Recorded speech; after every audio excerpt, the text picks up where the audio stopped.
But we can no longer risk emergency improvisation of national defense. We have been compelled to create a permanent armaments industry of vast proportions. In the councils of government, we must guard against the acquisition of unwarranted influence, whether sought or unsought, by the military-industrial complex.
You're listening to the Alchemical Tech Revolution, and I am your host, Wayne McRoy.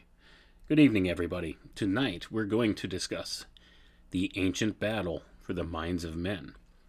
Going back through history, we'll see that there's always been this power struggle between two different sides of opposing forces, all working towards a unified goal, but coming at it from different approaches. And we're going to look back tonight into some of the older histories of some of the secret societies, and we're going to hear directly from the horse's mouth, folks, just who it is that these people believe that they are, who it is that they believe that we are, and just exactly what they think of us and what they think of themselves, and how they define this disparity in this gap between social classes, so to say. So we're going to look through, and we'll see within the writings of the secret societies here, who this power elite group is that runs the world, what they think they are, who they think they are, and who they think we are, and why they seem to work against us at every turn. And we're going to go back a little bit into the history here, and we're going to explore a couple of these ideas.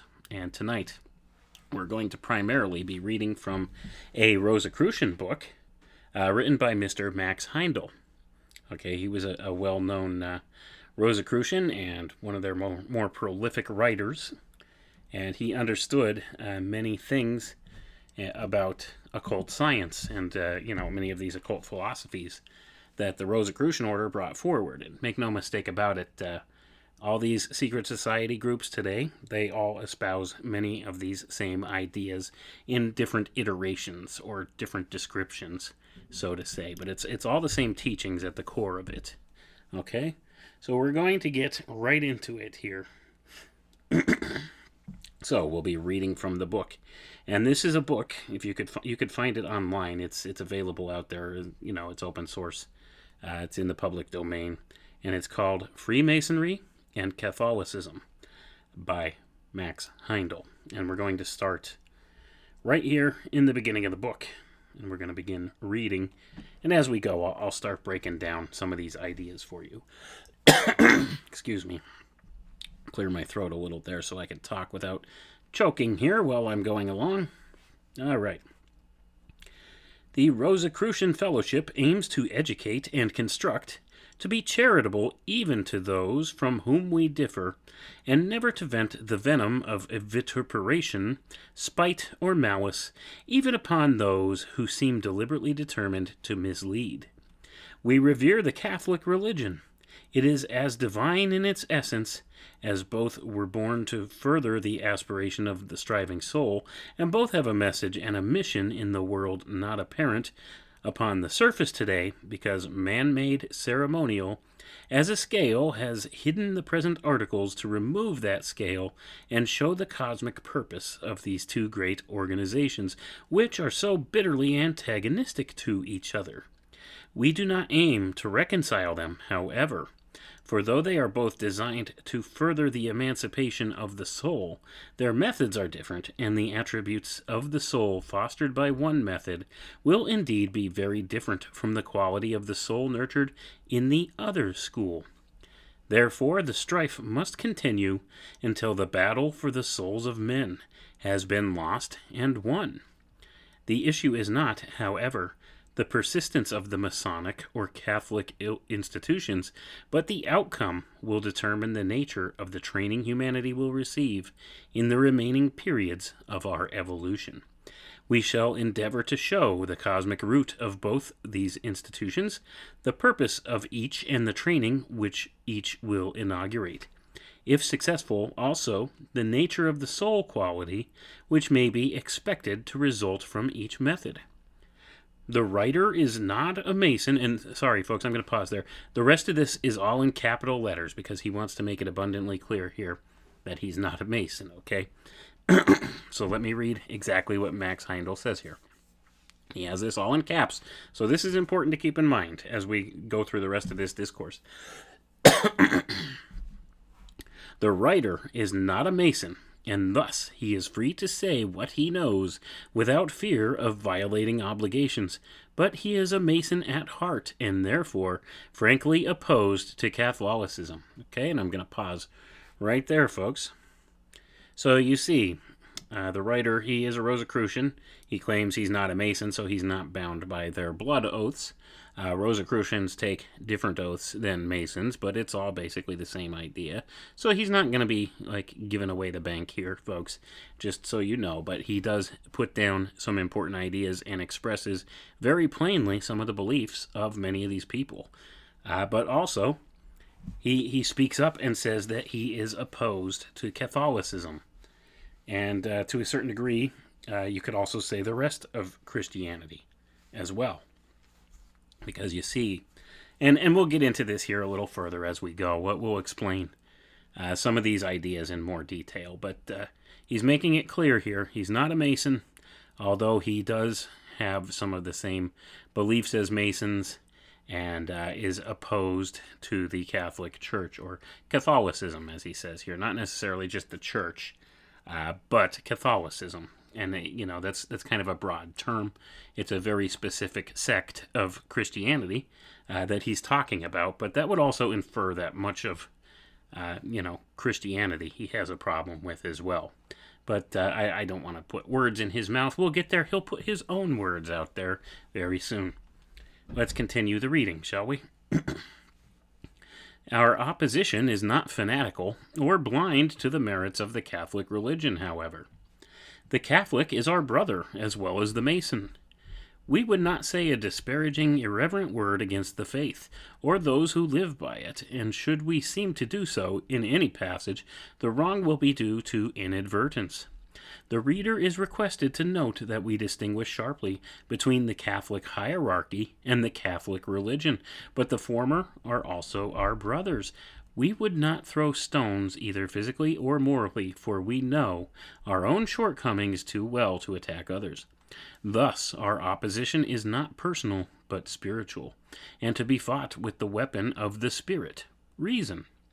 We firmly believe it to be for the everlasting good of mankind that the Masons should win, and cannot therefore be sure to present the Catholic side in a very perfectly unbiased manner, but we ask our students for whom this is written to believe that we shall try to be just. Of the cosmic facts we are certain, but bias may creep into our conclusions. Therefore, each must use his reason to test what we have to say, vis-a-vis, prove all things and hold fast that which is good. And I'm going to pause there, folks. So, the Rosicrucians and many of these other secret society orders, they believe that in this battle between Catholicism and Freemasonry, that the Masonic side of this should win. See, And we'll get a little bit deeper into this as we go through here.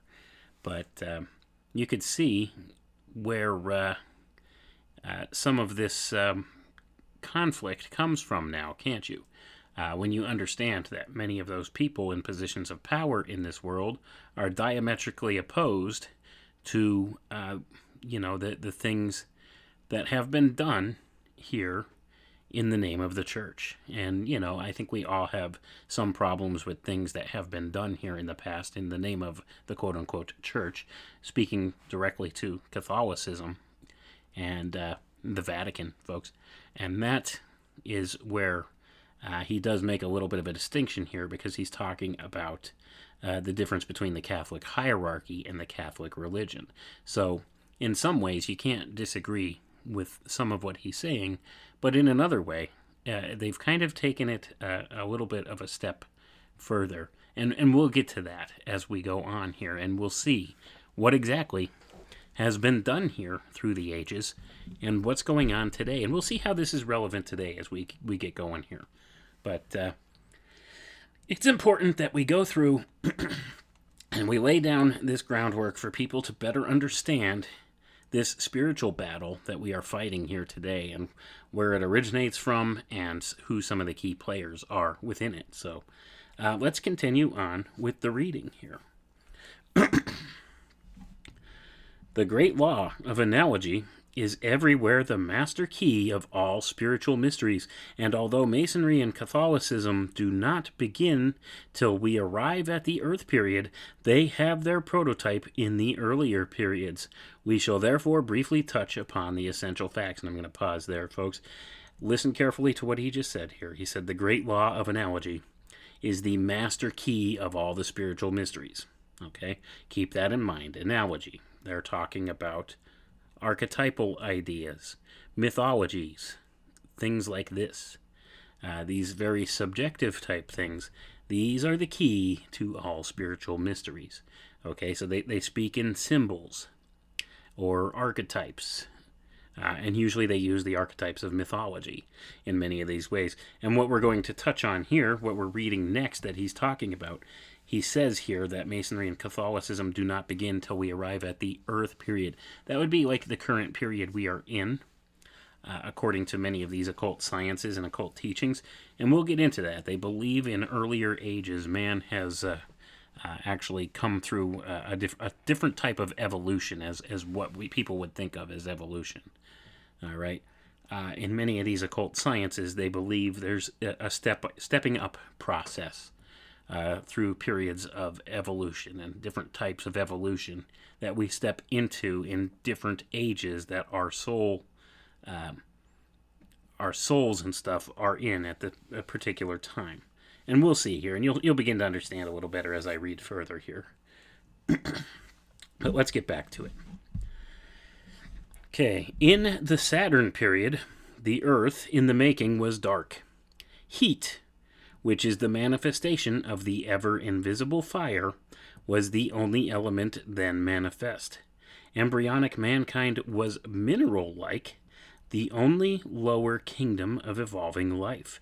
Unity was everywhere observable, and the lords of mind, who were human then, were at one among themselves. And I'm going to pause there, folks. There's a lot of big ideas bound up in that little paragraph there. Okay, first things first.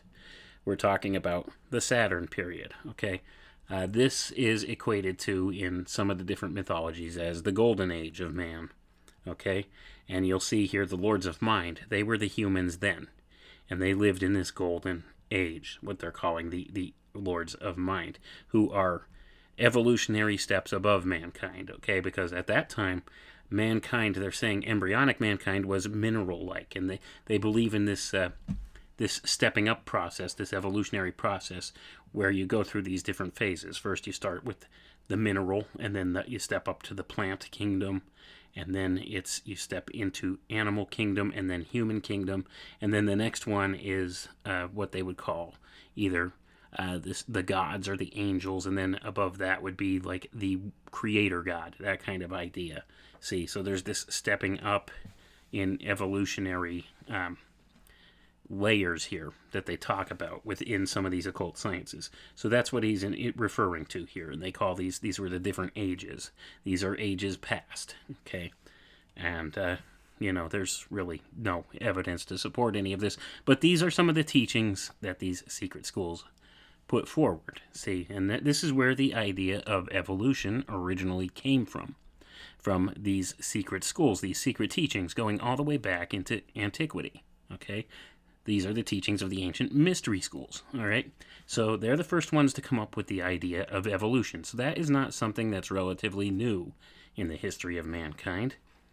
It was just thought about in a different way, and they took this idea and twisted it and perverted it into something totally unnatural and tied it to the eugenics movement, folks, and that's what Darwinian evolution is. It's all about eugenics. They've taken it, they've twisted it, turned it, and made it into something completely, unnatural, that won't stand within nature. And we'll get there later, but let's get back to the reading. I don't want to get too sidetracked here because there's a lot to get through tonight. In the Western wisdom teaching, we speak of the highest initiate of the Saturn period as the Father. That's all in caps, folks. In the Sun period, the root of a new element, air, was evolved and coalesced with the true fire, which, mark again, is always invisible and which manifested as heat in the Saturn period. Then fire burst into flames, and the dark world became a blazing ball of luminous fire mist at the word of power, let there be light. And I'm going to pause there again, folks. So you see, when they're talking about the element of fire, this quintessential fire, they're talking about an invisible light that just generates heat, okay? This equates back to a lot of different occult ideas, like the black sun idea.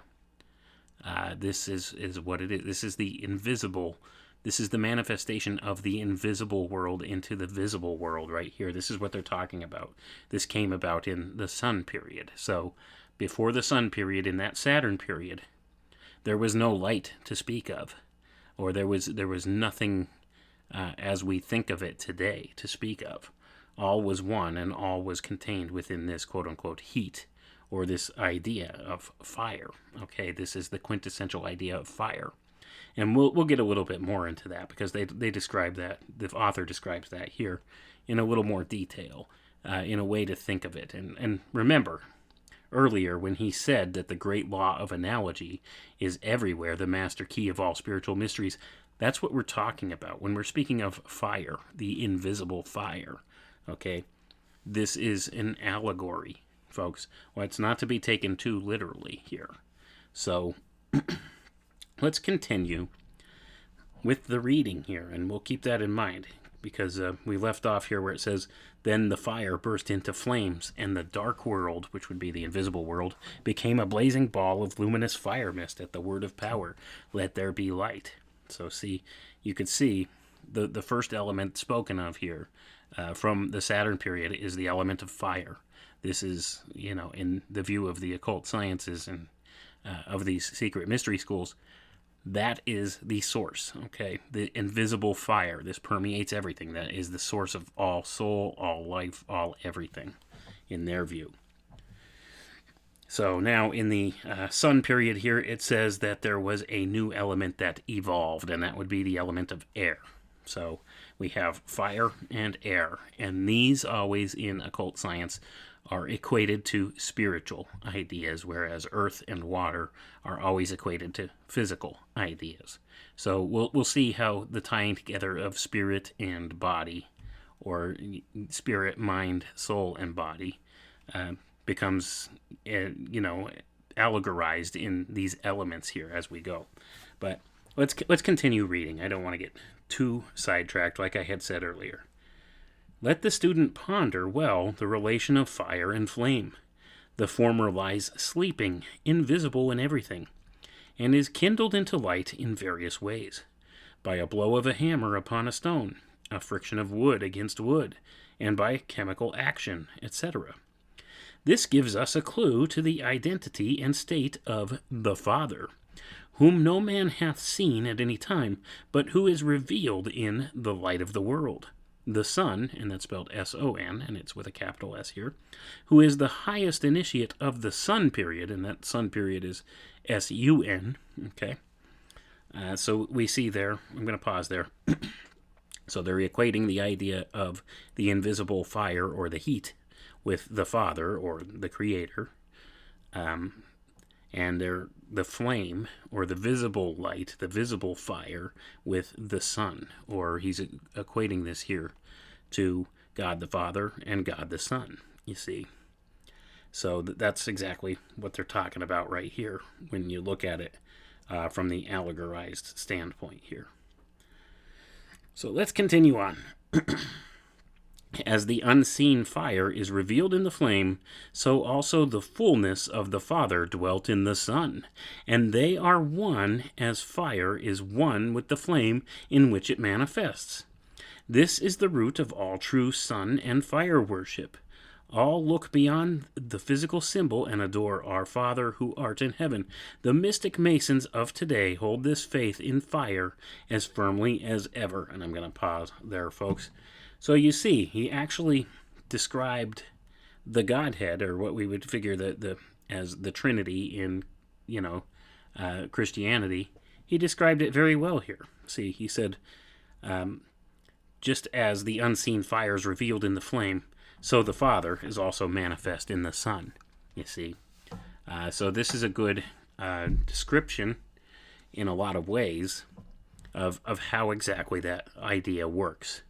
But also, you also see here that he claims the mystic Masons, and that's a big distinction, folks. He's talking about mystic Masons. These are people that go beyond the Blue Lodge or the first 3 degrees of Masonry, okay?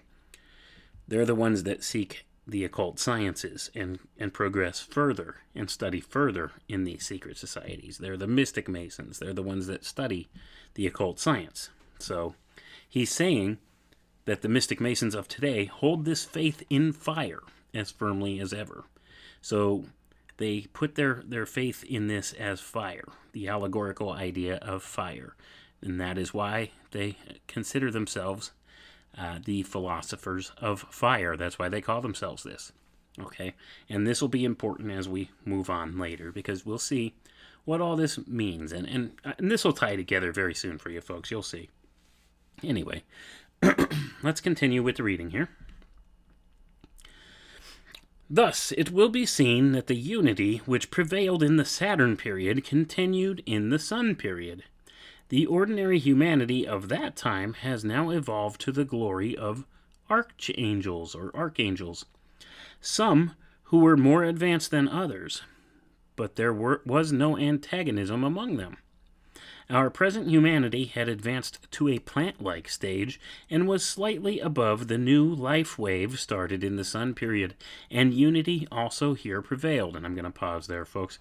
So see, they're saying that the ordinary humanity of that Sun period, these became the archangels, see.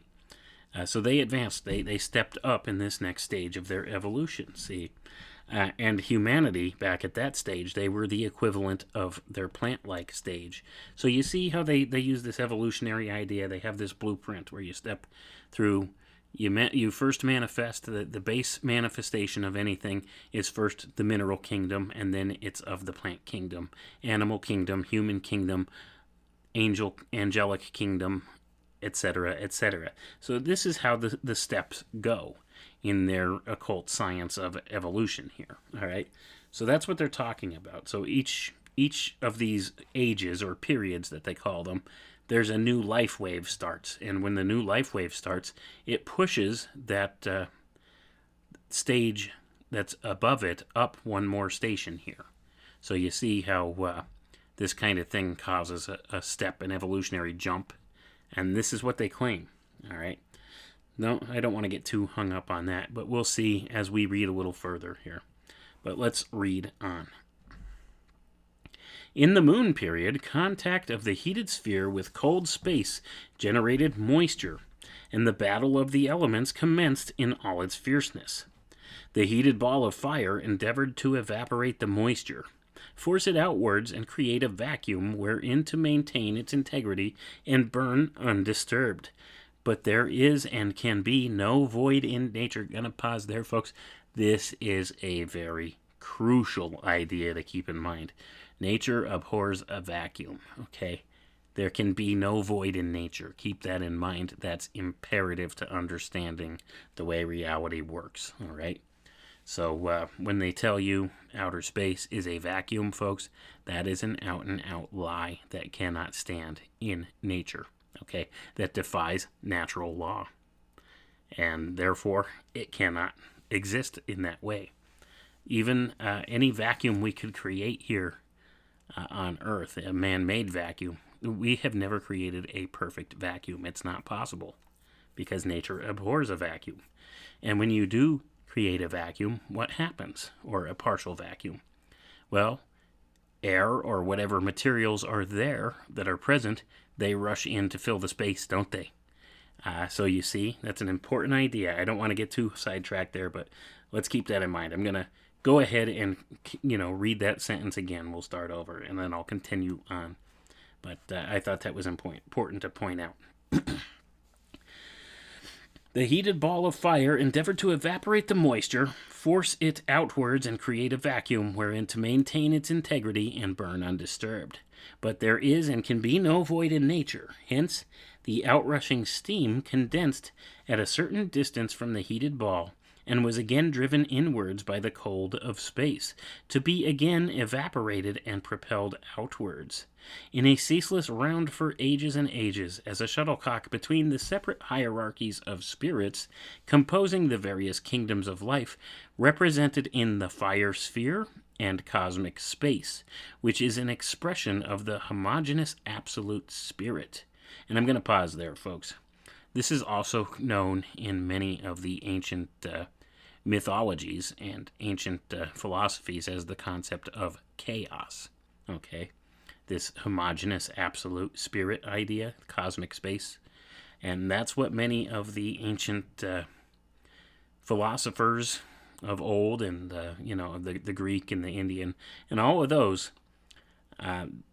This is how they describe chaos, and this is when you go back and look at the old mythologies, the Babylonian mythologies and stuff.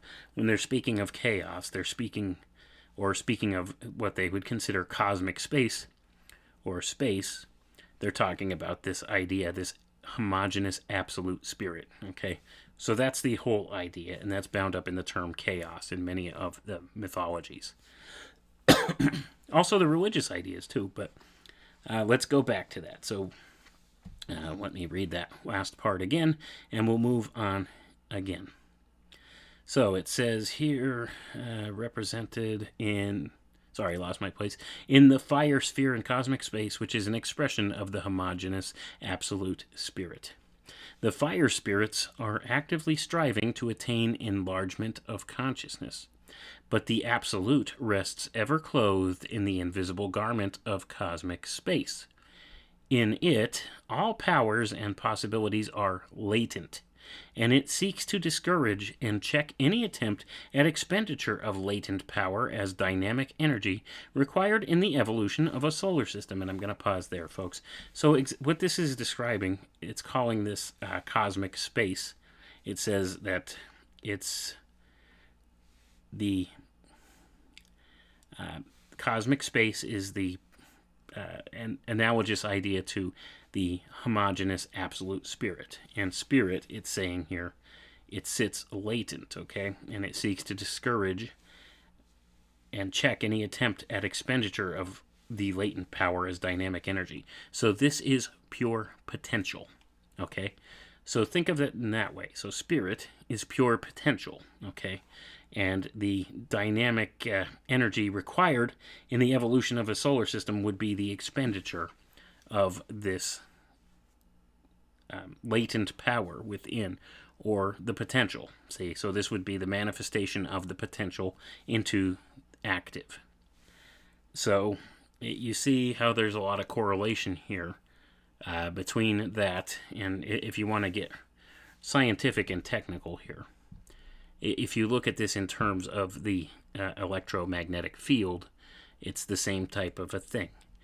Whereas it's a manifestation of the energy and the dissipation of energy, how it feeds in. One is the potential energy, and the other one is the direct application of energy. I don't know if I'm describing this well or not, but this is pretty much what it's hinting at here. All right, so it's saying that this fire idea is the idea of dynamic energy. So this is actual active energy, or this is the active principle, whereas this cosmic space, or absolute spirit idea, is the latent energy, or the passive type energy. This is pure potential. See, so you have potential and kinetic in a sense there. So you can see the way this whole dichotomy works. So it's the same kind of thing. So you have one keeping the other in check, and that's what it's speaking of here. And these ideas are a little bit important to touch on, because I just want to make sure that people are understanding some of the implications of this. So let's read on. So they look at these from the concept of these absolute elemental ideas, and these are the philosophical elemental ideas, being fire and water. Okay, so let's get back to where we read. So we just read about that. So here's where we left off. Water is the agent it used to quench the fire of active spirits. The zone between the heated center of the separate spirit sphere and the point where its individual atmosphere meets cosmic space is a battleground of evolving spirits at various stages of evolution. I'm going to read that last sentence again, folks. It's another important idea to ponder upon. The zone between the heated center of the separate spirit sphere and the point where its individual atmosphere meets cosmic space is a battleground of evolving spirits at various stages of evolution. So it's acknowledging the spiritual battle here, okay? When we're looking at that, it's acknowledging a spiritual battle, all right?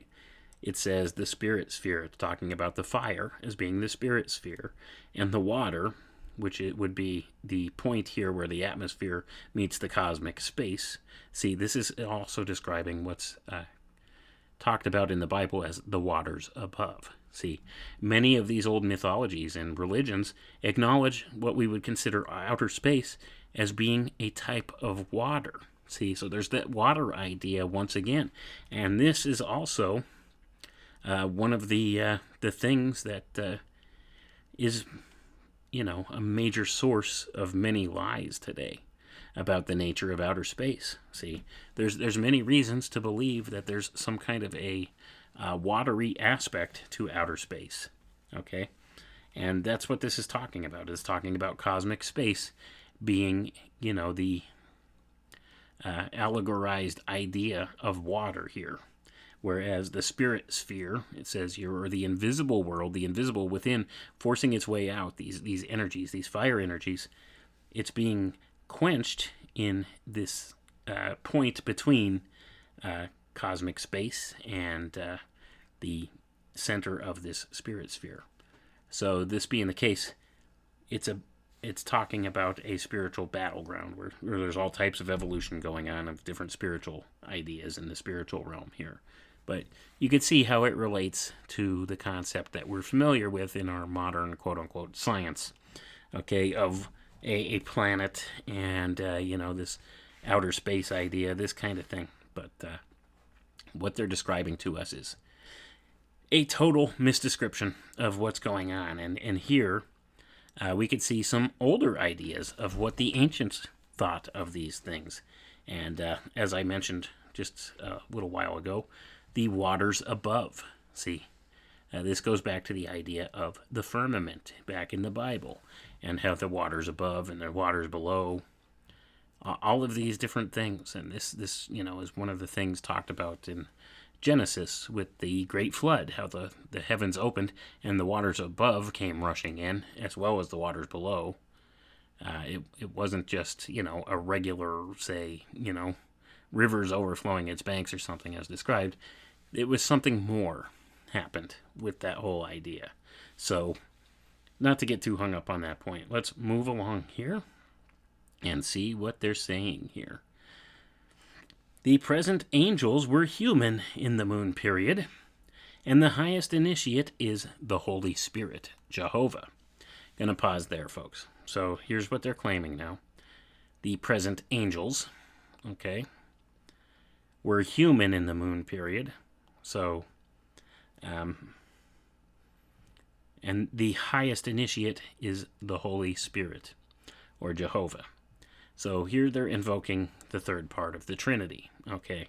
They're saying that came about in the moon period. So far we've seen the Saturn period, which they equate as the Father, the Sun period as the Son, or Jesus in the Christian interpretation here, and then the moon period here was the Holy Spirit, or Jehovah. So see how they combined the three parts of Trinity into one through these different ages. And this is what they believe, and this is how they believe the active evolution in spirit happens, and how you step up through these different transitory phases.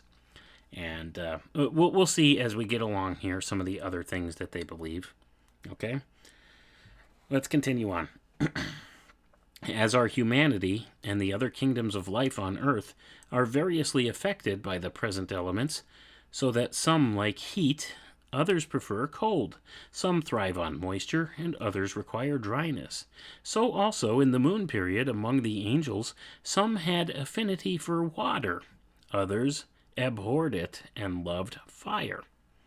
The continued cycles of condensation and evaporation of the moisture surrounding the fiery center eventually caused incrustation, and it was the purpose of Jehovah to mold this red earth, it says in quotation marks here, translated Adam, into forms wherein to imprison and quench the spirits of fire. I'm going to pause there, folks, because that is all in capital letters. Quench the spirits of fire. Okay? So, it's an important idea to keep in mind, and here, we'll get to it because I think it describes it here in this next sentence here. So let me read that again, and then I'll just continue on. To the continued cycles of condensation and evaporation of the moisture surrounding the fiery center eventually caused incrustation. Going to pause for a moment. So then we see the idea of the fourth element of earth. And we're talking about the philosophical elements now. Because first was fire, then came air, and then water joined in because of the cold of space, see, or the chaos, and then was water, and then the constant battle between fire and water through the air eventually produced this idea of incrustation or earth. So that being the case, this is what they're talking about when they're saying about this continued cycle here, what had happened. So, and then it says, and it was the purpose of Jehovah to mold this red earth, translated Adam, into forms wherein to imprison and quench the spirits of the fire. To this end, he issued the creative fiat, and the prototypes of fish, fowl, and every living thing appeared, even including the primitive human form, which were created by his angels. Thus, he hoped to make all that lives and moves subservient to his will. Against this plan, a minority of the angels rebelled. They had too great an affinity for fire to bear contact with water, and refused to create the forms as ordered, but thereby they at the same time deprived themselves of an opportunity of evolution along the conventional lines, and became an anomaly in nature. Furthermore, having repudiated the authority of Jehovah, they must work out their own salvation in their own manner.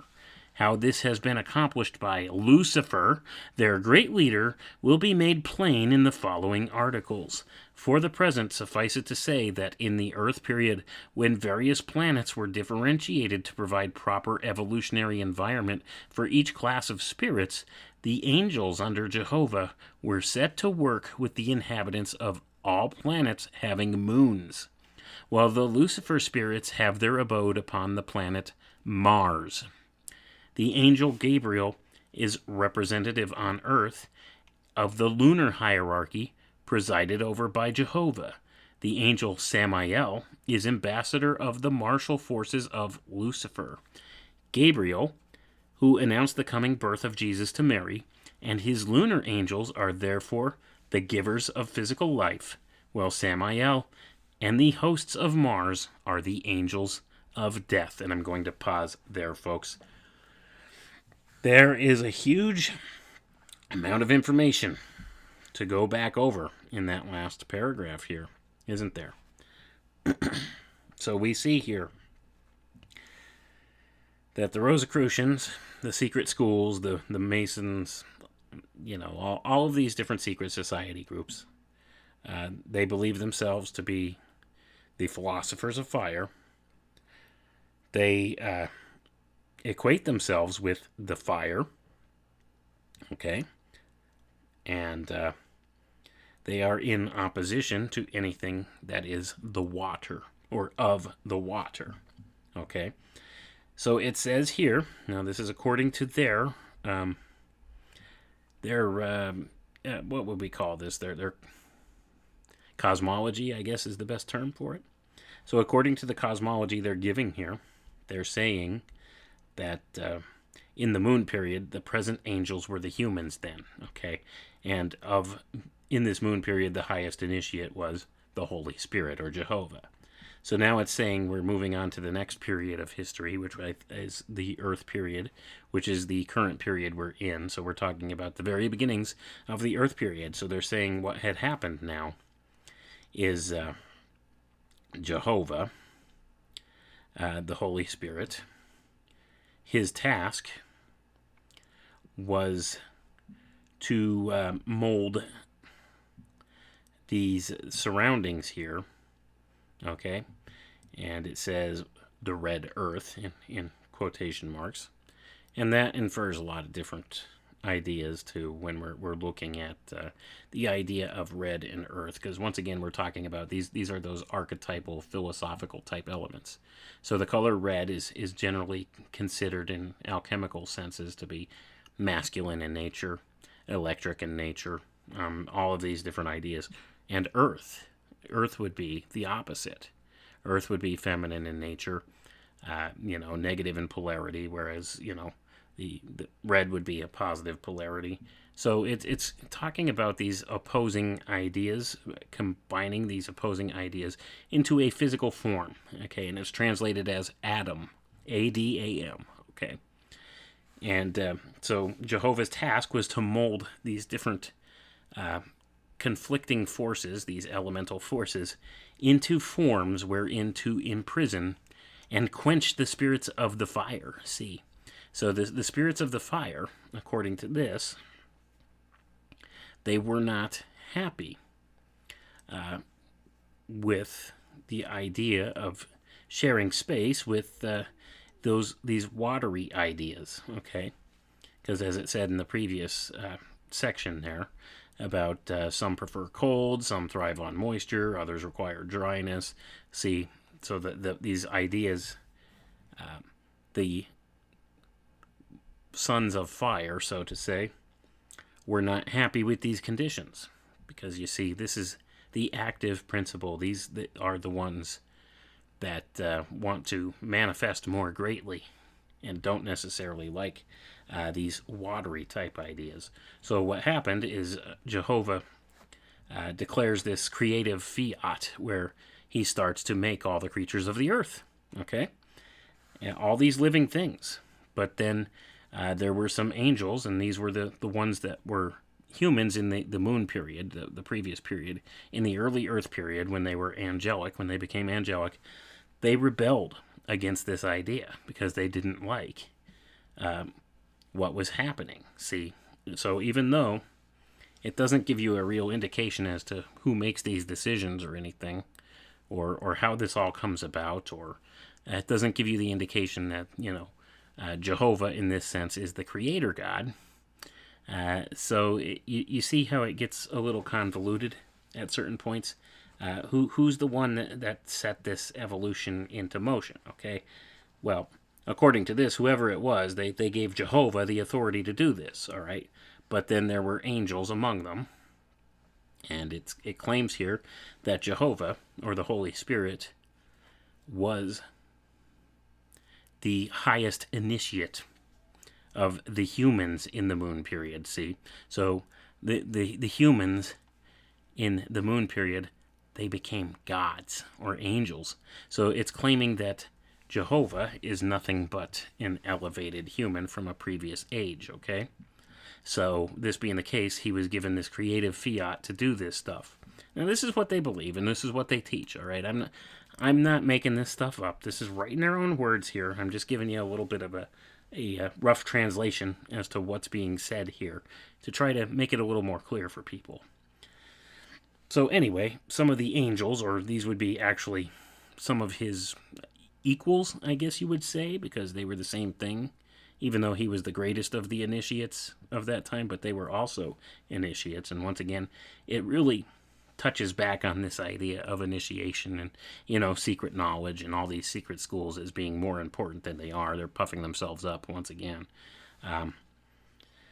But according to their story here, these angels, they rebelled because they didn't like this. They didn't like having to come in contact with water. They wanted to be able to manifest their will as much as they wanted in a more spiritual sense. So what they did is they cut off and deprived themselves of an opportunity of evolution along the conventional lines, which were put in the hands of Jehovah at that time.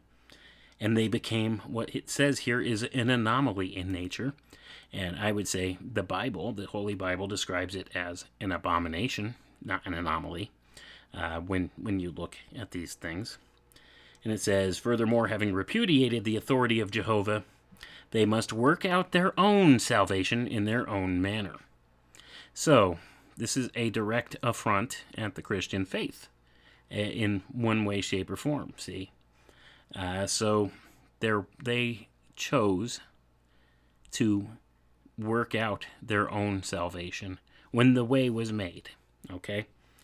The way was made, and we'll get there. I don't want to get too hung up on this, but I think it was important to kind of flesh out some of these points a little better. So it says here, how this has been accomplished by Lucifer, their great leader, will be made plain in the following articles. And it doesn't really tell you the following articles. It says, for the present, suffice it to say that in the Earth period, when various planets were differentiated to provide proper evolutionary environment for each class of the spirits, the angels under Jehovah were set to work with the inhabitants of all planets having moons. See, that's an important idea. So, Jehovah, or the Holy Spirit, or what we would, refer to in Christianity as the third part of the Trinity, this God, or this being, according to them, is set to work, is responsible for, and has dominion over all planets having moons. Okay? And it says, well, the Lucifer spirits have their abode upon the planet Mars.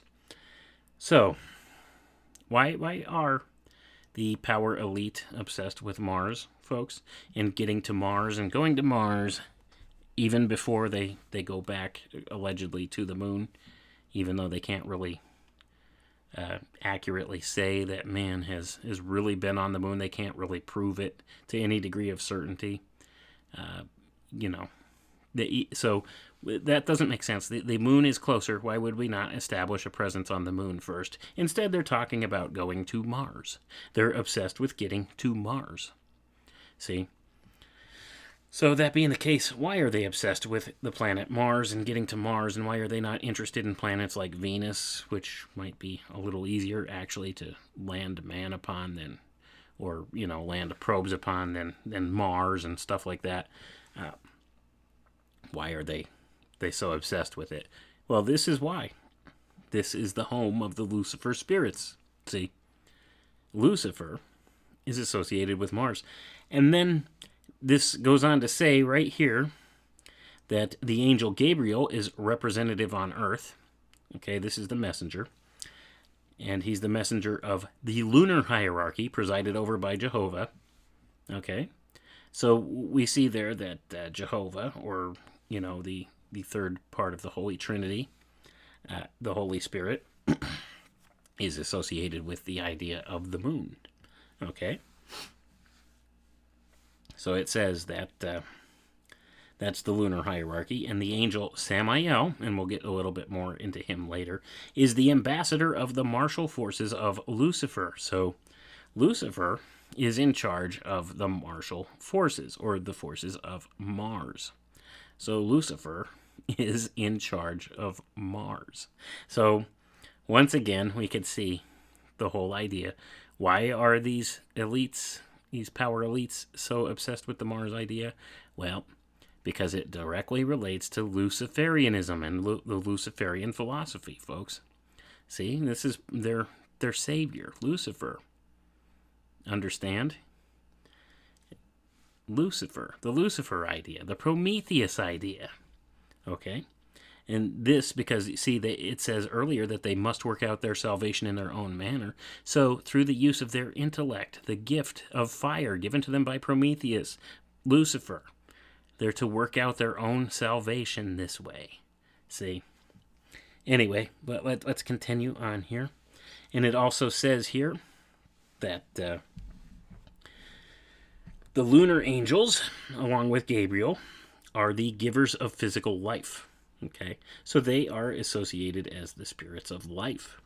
Well, Samael and the hosts of Mars are the angels of death. That's an important idea. So the Mars idea, the death idea, this is why it's a giant death cult, our society, because the people in charge are Luciferians at the core, and Lucifer and Mars, all these ideas are the ideas of the angel of death. Okay? Angels of death. I can't make it any clearer. It says right here, in their own words, this is from the horse's mouth, folks.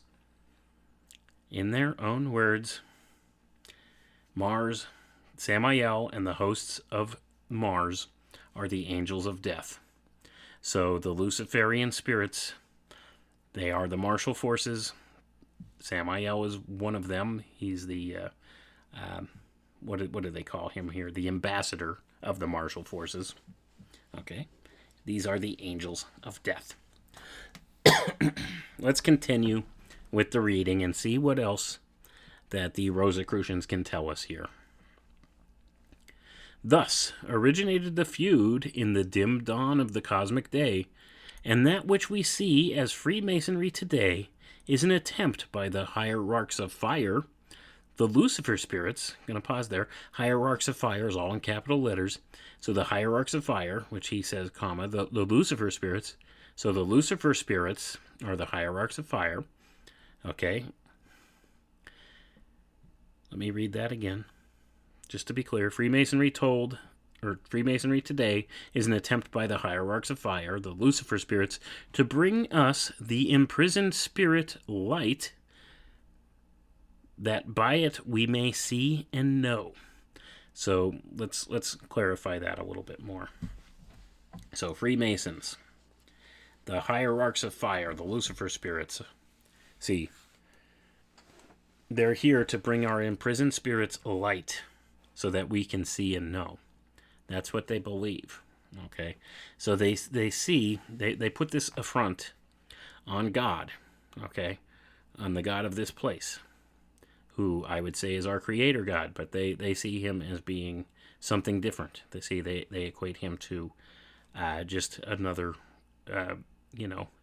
initiate from an older time that elevated to that next step and was given charge over this place, and they had a problem with him. Okay, that's what they're claiming here. So they're saying that this God, Jehovah, imprisoned many of these spirits of fire in this corporeal form here, corporeal form.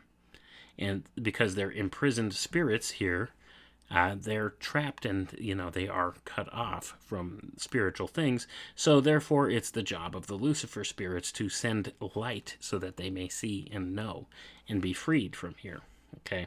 So that's what they claim, and that's what they claim Freemasonry is about and what these secret societies are about. And they're obsessed with the idea of light and more light. So you see what they're talking about? Anyway, let's get back to the reading here. Catholicism is an activity of the hierarchs of water, and that's all in capitals, folks, and places holy water at the temple door to quench the spirits seeking light and knowledge, and to inculcate faith in Jehovah. As the vernal equinox is said to be at the first point of Aries, no matter where in the constellations it falls by precession, so the point where the human seed atom comes from the invisible world and is taken in hand by the lunar god of generation, Jehovah, through his ambassador, the angel Gabriel, is esoterically the first point of Cancer. This is the cardinal sign of the watery triplicity and is ruled by the moon. There, conception takes place. But were the form built of water and its concretions alone, it could never come to birth. So 4 months later, when the fetus has reached the stage of development corresponding to the second sign of the watery triplicity, Scorpio, the 8th sign, which corresponds to the house of death, Samael, the dauntless ambassador of the Lucifer spirits, invades the watery domain of the lunar hierarchy and introduces the fiery spark of the spirit into the inert form, to leaven, quicken, and mold it into an expression of itself. There, the silver cord which has grown from the seed atom of the dense body, located in the heart, since conception, is welded to the part that has sprouted from the central vortex of the desire body, located in the liver, and when the silver cord is tied by the seed atom of the vital body, located in the solar plexus, the spirit dies to life in the supersensible world and quickens the body it is to use in its coming earth life. And I'm going to pause there, folks. There's a lot encapsulated of ideas in here. So first of all, it's saying that human conception is determined by the sky clock, so to say here. And it's not completely wrong, because the human menstrual cycle runs concurrent to the lunar cycles, doesn't it? So you can see how these ideas are all encapsulated here. But it says here, and this applies back to some of the different concepts we talked about before, how many of the occultists believe that the human fetus doesn't really gain a spirit, so to say, until the third month or fourth month of gestation. So that's what this is talking about here when it's saying in the fourth month, the Lucifer spirit comes in and introduces the fiery spark of spirit into the inert form. So that being said, what this does, or what they claim here, is because the physical being, okay, because once again, when you look at the ideas of these philosophical elements, fire and air usually equate to spiritual ideas or spiritual aspects, and water and earth to physical. So they're saying here, the physical body is being made, and then the fire idea comes in, the spirit comes in, and once the spirit is introduced into this form, then what happens is they claim through all these different worlds here, because they claim you have a fourfold body and 4 different manifestations in different planes of existence, and one they call the desire body, the vital body, the mind body. These equate to astral, ethereal, these different ideas. Okay, so this is what many of these secret societies believe.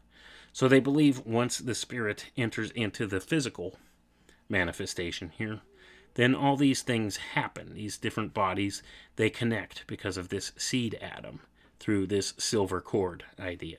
So this silver cord connects at these different chakra points within the body, okay? And they connect into these different realms or worlds, so to say. So it says here then, the idea is that the spirit dies. See? Because the spirit, before it becomes attached to this physical form, exists in super sensory type spirit world where it could see and understand and know things and see things. So what happens when the spirit gets attached to the physical? It dies in the spiritual realm, see, and becomes then attached to this body for its upcoming earth life. This is what they claim. Okay, so with that being said, I figured I'd try to explain that out a little bit more, in a more descriptive fashion than what it really gives here. But that's the basic idea that it's saying. So let's continue on. I hope people are still with me and, are understanding what I'm trying to explain here. Let's get back to the reading, though. This life on earth lasts until the course of events foreshadowed in the wheel of life, the horoscope, has been run. And when the spirit again reaches the realm of Samael, the angel of death, the mystic 8th house, the silver cord is loosed, and the spirit returns to God who gave it, until the dawn of another life day in the school of earth beckons it to a new birth, that it may acquire more skill in the arts and crafts of temple building. So I'm going to pause there, folks. So it says here's that idea of the silver cord again, okay? Many people who've studied anything like astral projection or many of these occult sciences, these philosophies of different realms and different planes of existence and things like that, know through a lot of these different stories and stuff we've seen and heard and many of the different descriptions we're given, that this silver cord attaches your soul body to your physical body.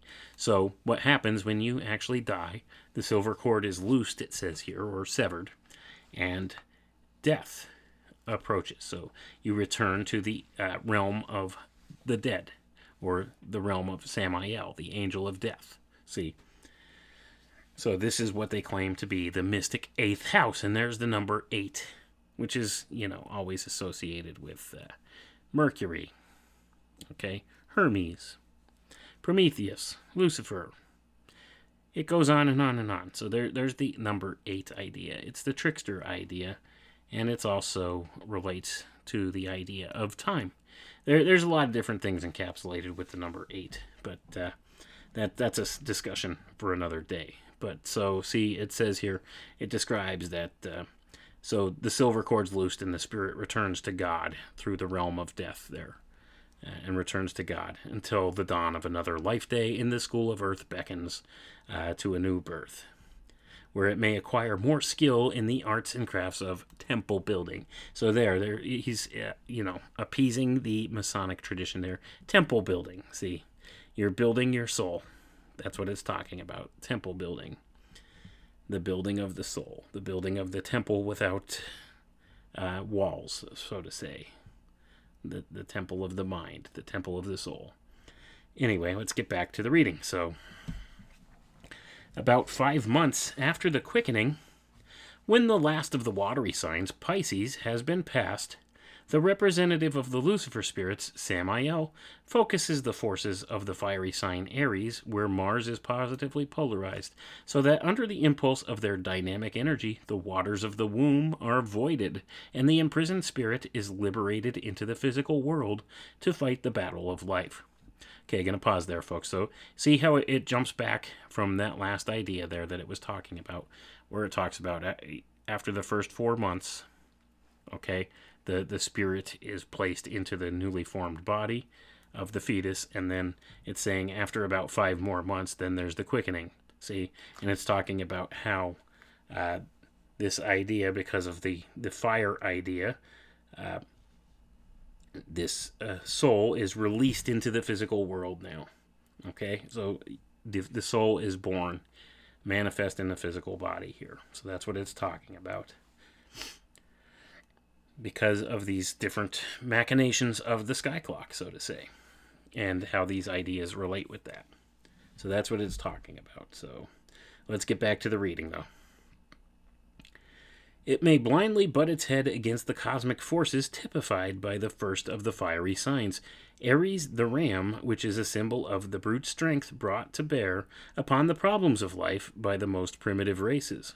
Or it may adopt the more modern method of cunning as a means of attaining mastery over others, which characteristic is indicated in the second of the fiery signs, Leo, the lion, the king of beasts, or perchance it may rise above the animal nature and aim at the stars with the bow of spiritual aspiration typified by the last of the fiery signs, Sagittarius, the centaur. The centaur is just ahead of the watery sign, Scorpio, a warning that one who tries to reach the prerogative as Freemason, and that's spelled P-H-R-E-E-M-E-S-S-E-N, Freemason, which means son of light, and it says here, a son of light, will surely feel the sting of the scorpion in his heel, which will goad him onward upon the path where men become wise as serpents.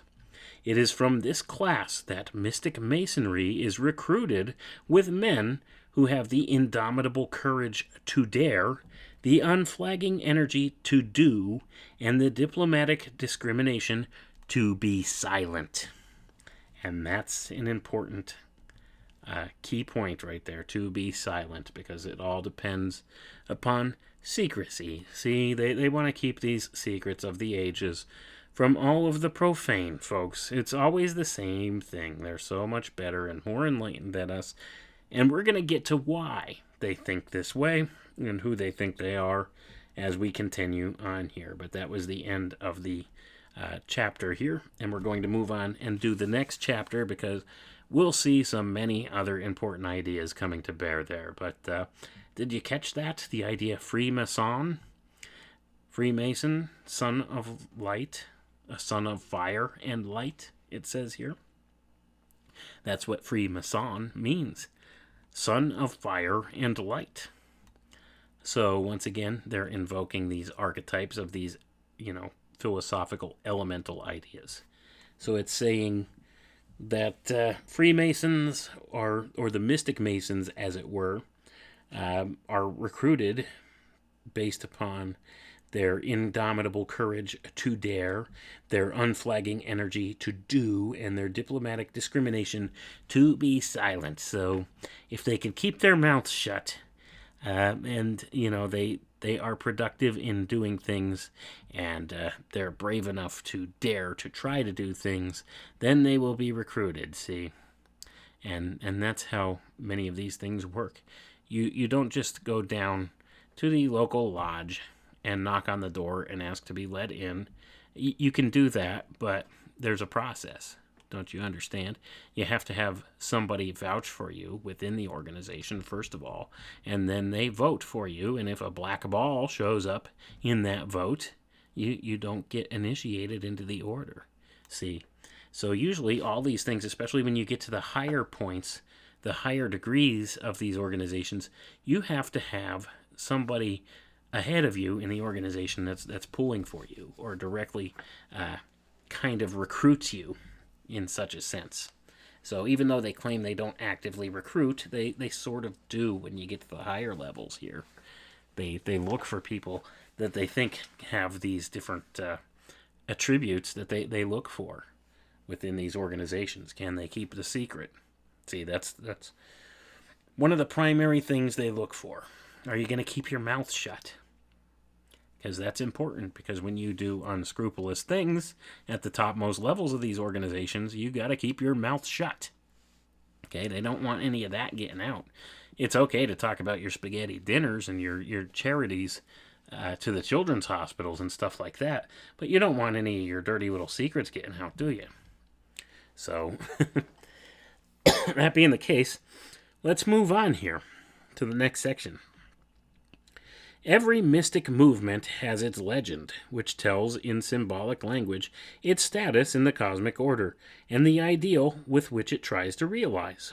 From the Old Testament, containing the Atlantean mystery teaching, we learn that mankind was created male, female, bisexual, and that each one was capable of propagating his species without the cooperation of another, as is the case with some plants today. Later on, we are informed Jehovah removed one pole of the creative force from Adam, the early humanity, and that there were henceforth two sexes. The esoteric teaching supplements this information by stating that the purpose of this change was to use one pole of the creative force for the building of a brain and larynx wherewith mankind might acquire knowledge and express itself in speech. The intimate connection between the organs, brain, larynx, and genitals is evident to anyone upon the slightest examination of facts. The boy's voice changing at puberty, the mental deficiency resulting from overindulgence of the passional nature, and the inarticulate speech of the mentally defective, with many other facts which may be added to prove this assertion. Gonna pause there, folks. So right out of the gate, once again, they're referring back to these old evolutionary ideas within the occult science. So see, when man was plant-like, and, up until the advent of Jehovah here, he was two-sexed. So he was able to propagate from himself without another. There was no male-female distinction until such time that Jehovah here divided the genders. Okay, male and female, divided this generative force. Okay, so that, once again, and that's not the first time we've heard this, if you've been following me for any length of time. This is one of the things that they believe. Okay, and this is something why they think we have this gift of intellect. Okay, is because of this idea that half of our generative force is turned upwards to develop the brain and the larynx and, the higher mental capacities of the human being from the animal. Anyway, let's move on in the reading here. According to the Bible, our earliest parents were forbidden to eat of the tree of knowledge, but Eve, seduced by the serpent, did eat and later induced the man to follow her example. And I'm going to pause there, folks. Okay, first off, this is a little bit disingenuous, okay?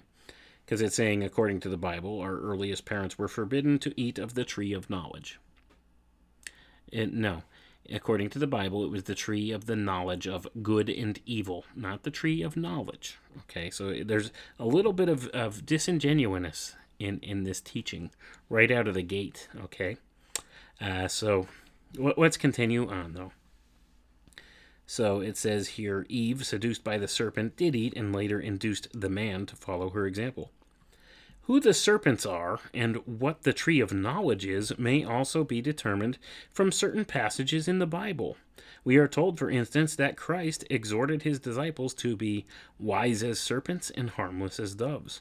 The so-called curse pronounced upon Eve after her confession declares that she must bear her children in sorrow and pain, and that the race will die. It has always been a great stumbling block to Bible commentators as to what connection there could be between the eating of an apple, death, and painful parturition. But when we are acquainted with the chaste expressions of the Bible, which designates the creative act by such passages as Adam knew Eve, and she bore Abel, how can I bear a child seeing I know not a man, etc., it is very evident that the tree of knowledge is a symbolical expression for the creative act. Then it is plain that the serpents taught Eve how to perform the creative act, and that Eve instructed Adam. And I'm going to pause there, folks. So you see the argument they're making here. First of all, they're claiming that it's always been a great stumbling block to Bible commentators as to what the connection could be between eating of an apple and death and painful parturition. That's not a true statement, folks. There's many Bible commentators that are not stumped by that idea.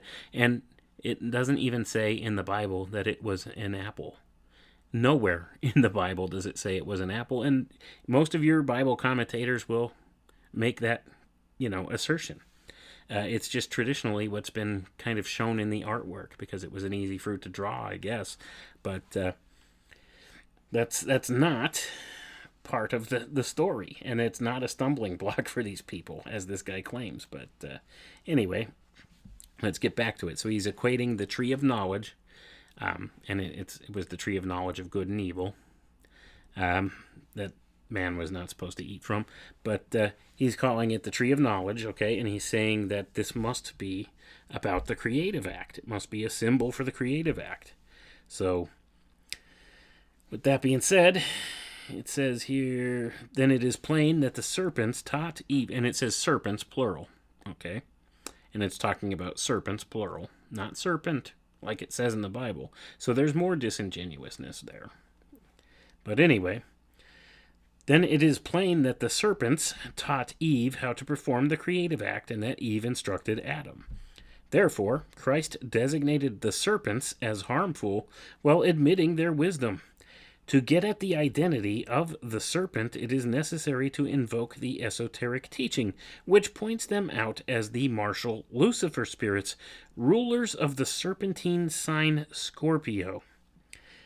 Their initiates, even so late as the Egyptian dynasty, wore the uraeus or serpent symbol in their forehead as a sign of their source of wisdom. So I'm going to pause there again, folks.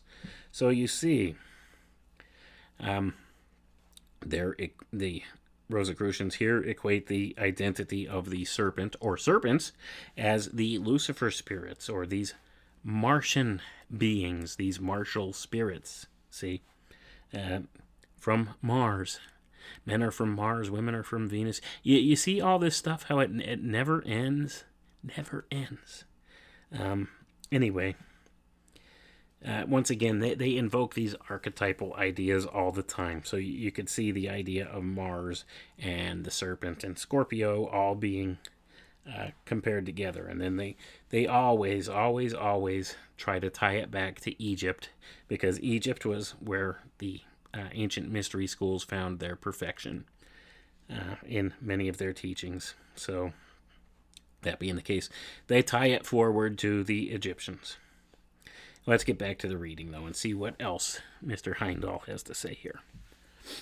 As a consequence of this unauthorized use of the creative force, humanity ceased to be ethereal and crystallized into the coats of skin or physical body, which now hides from them the gods who dwell in the invisible realms. And great was their sorrow at this loss. Gonna pause there, folks. So there's an important idea. So when man sinned and woman sinned, when they defied this order of God and ate of the tree of knowledge of good and evil, or as they say here, just when they ate of the tree of knowledge, or they performed the creative act or the sex act for the first time, then what happened was their spiritual form or their ethereal form ceased to be and crystallized into a physical form here. The coats of skin, it says here, kind of equating the idea to the Bible idea, or the physical body, which now hides from them the gods who dwell in the invisible realms. And great was their sorrow at this loss.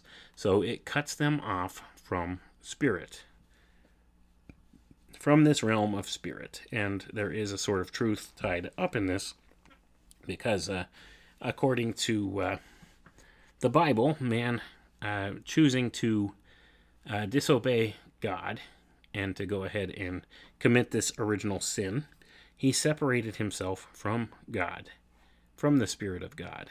Okay, so therefore he was bound in the physical world here, in the physical realm, and lost sight of many spiritual things. But anyway, excuse me, let's get back to the reading.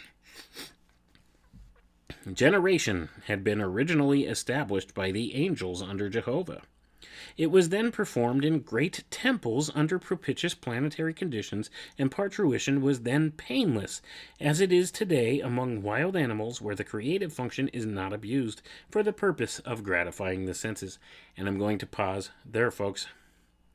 There is another disingenuous statement. It says, generation had been originally established by the angels under Jehovah. Okay? So now they're saying, okay, Jehovah's subordinates came up with the idea of separating these creative forces, turning one half of man's creative force upward and creating the separate sexes here.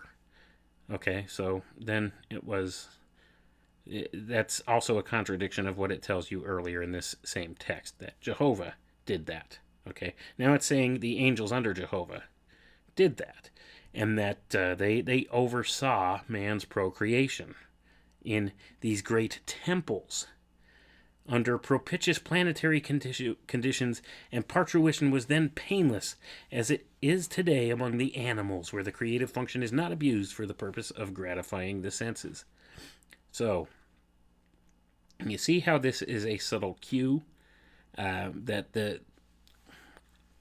the different secret societies take up later, and even, back in the biblical times, the different things that were going on with the different types of worship of these different quote-unquote gods in the different temples and mystery schools and Baal worship and all of these other entities or spirits that they worshiped, these gods that they worshipped. It's the same thing. They performed these sex acts in the great temples under these certain conditions, and it was all a giant orgy. Okay? So that's what this is talking about. This is claiming that, generation had been established by the angels under the rule of Jehovah, and that this is how they did it. They held these massive orgies in temples. So you could see how some of these ideas don't add up to the same things that we see within the different religious philosophies and stuff like that.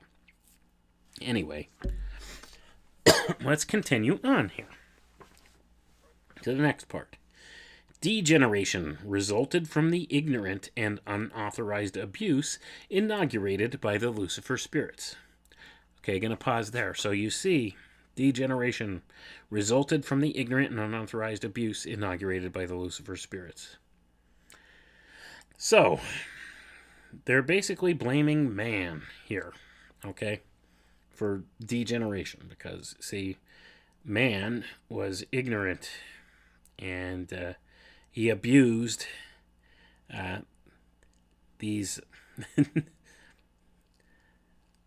these different ideas that were given by the Lucifer spirits. Okay, so you see, man was given, this is what this is saying now. So man was given this knowledge of how to procreate, okay, the creative idea here, the generative idea.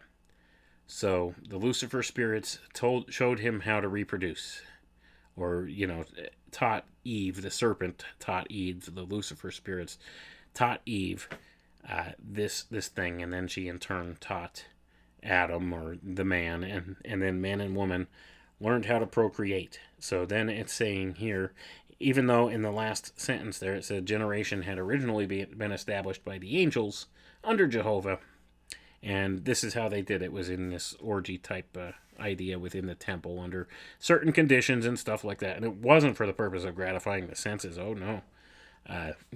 But then they're saying degeneration resulted when man abused these things here, the sex act or the sex force. See? And so, once again, they're throwing the plausible deniability aspect into here, even though they say that, it was established here, but then, the Lucifer spirits, well, because man abused what was given them by the Lucifer spirits, that's the problem. It's not the fact that the Lucifer spirits disobeyed the divine decree and rebelled and went against the order and did all this stuff and gave man this knowledge and stuff like that. No, it's not. It's deflecting blame from the Lucifer spirits back onto man, which isn't totally incorrect, because man is given a choice, okay, when it comes down to it, and man has made man's choice. So, but let's continue on. Regeneration must be undertaken in order to restore man to his lost estate as a spiritual being, and to free him from this body of death wherein he is now encrusted. Death must be swallowed up in immortality. Gonna pause there. That's not entirely wrong, is it? We are kind of encrusted in this body that is finite and will perish. And in order to restore ourselves as a spiritual being, we do need to take on this immortality. See? But how do we do that? That's the thing. And we're going to get further into that as we read on here.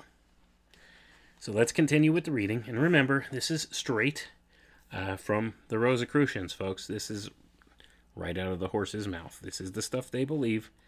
And this is not me like just making this stuff up or telling you this. This is legitimately what they believe, what they teach, and what they act upon in this world, these things. So let's read on. To attain this object, a covenant was made with humanity when it was expelled from the garden of God to wander in the wilderness of the world. According to that plan, a tabernacle was built after a pattern planned by God, Jehovah, and an ark symbolical of the human spirit was placed in it. Its staves were never taken out of their place, to show that man is a pilgrim on the earth and may never rest until he reaches the goal. There was within it a golden pot with manna, and it says in parentheses, man, fallen from heaven, together with a statement of the divine laws which man must learn in his pilgrimage through the wilderness of matter. The symbolic ark also contained a magic wand, an emblem of the spiritual powers called Aaron's rod, which are now latent in everyone on his way to the haven of rest, the mystic temple of Solomon. The Old Testament also tells how humanity was miraculously led and provided for, how after the warfare with the world it was given peace and prosperity by the before-mentioned King Solomon. In short, stripped of all embellishments, the story relates the salient facts of man's descent from heaven, his principal metamorphoses, his transgressions of the laws of the God Jehovah would wish to guide him in the future, till he reaches the kingdom of heaven, the land of peace, and again docilely follows the lead of the divine ruler. The Masonic legend has points of variance from, as well as agreement with, the Bible story. It states that Jehovah created Eve, that the Lucifer spirit Samael united with her, but that he was ousted by Jehovah and forced to leave her before the birth of her son Cain, who was thus the son of a widow. Then Jehovah created Adam to be the husband of Eve, and from their union Abel was born. Thus, from the beginning, there have been two kinds of people in the world, one begotten by the Lucifer spirit Samael and partaking of a semi-divine nature, imbued with the dynamic martial energy inherited from this divine ancestry, is aggressive, progressive, and possessed of great initiative, but impatient of restraint or authority, whether human or divine. This class is loath to take things on faith and prone to prove all things through the light of reason. These people believe in works rather than faith, and by their dauntless courage and inexhaustible energy, they have transformed the trackless wilderness of the world to a garden full of life and beauty, so lovely, in fact, that the sons of Cain have forgotten the garden of God, the kingdom of heaven, whence they were expelled by the decree of the lunar god Jehovah. Against him they are in constant rebellion because he has tied them by the umbilical cable tow. They have lost their spiritual sight and are imprisoned in the forehead of the body where it is said Cain was marked. They must wander as prodigal sons in the comparative darkness of the material world, oblivious to their high and noble estate, until they find the door of the temple and ask and receive light. Then, as Freemasons or children of light, they are instructed in methods of building a new temple without sound of hammer, and when the spirit realizes that it is far from its heavenly home, a prodigal feeding upon the unsatisfactory husks of the material world, that apart from the Father it is poor, naked, and blind, when it knocks at the door of a mystic temple like that of the Rosicrucians and asks for light, when it receives the desired instruction after due qualification by building an ethereal soul body, a temple or house eternal in the heavens, not made with hands and without sound of hammer, when its nakedness is clothed with that house, see Corinthians 4:5, then the neophyte receives the Word, the open sesame to the inner worlds and learns to travel in foreign parts in the invisible worlds. There he takes soul flights into heavenly regions and qualifies for higher degrees under more direct instruction from the grand architect of the universe who fashioned both heaven and earth. And I'm going to pause there, folks. That should tell you everything you need to know about the Rosicrucians, the Freemasons, the secret societies, all of these things. There it is, in their own words. They think themselves semi-divine. They're the sons of gods. Okay? And we of the other... Well, we'll get there. We didn't even get there yet, did we? About the other half of this story. But this is who these people believe they are. They believe they're the sons of Cain. They believe Cain was begotten by Samael, the Lucifer spirit, with Eve. They believe that God created Eve first, woman came first, and then, later, God made man. So you see how this differs from the biblical teaching that man was made first, and then woman was made from his rib, from his side. See? This is a total change of direction with that. So these people, they believe that they have a semi-divine bloodline, that they are half angelic, half, of this Lucifer spirit. They believe that their salvation will be through their works or through the use of their intellect. They believe that they are the builders of this world. They're the people that do things, okay? Let's continue on, because there's a lot more ideas caught up in this whole battle for the minds of men here. See? But anyway, this is who the large portion of these people in these power elite groups that run the world, this is who they believe they are. They believe that they are the sons of Cain. See? And all this stuff always ties back to these core archetypal ideas once again. So you could see here, this is what they believe. All right? This is from their own words, right out of the horse's mouth, not me saying this stuff about them. They're saying it about themselves. So let's continue with the reading here, and let's see what other information we could suss out of this here chapter that we're looking at. So it says here, such is the temperament of the widow's sons, inherited from their divine progenitor Samael, and given by him to their ancestor Cain. Their past history is a struggle with adverse conditions.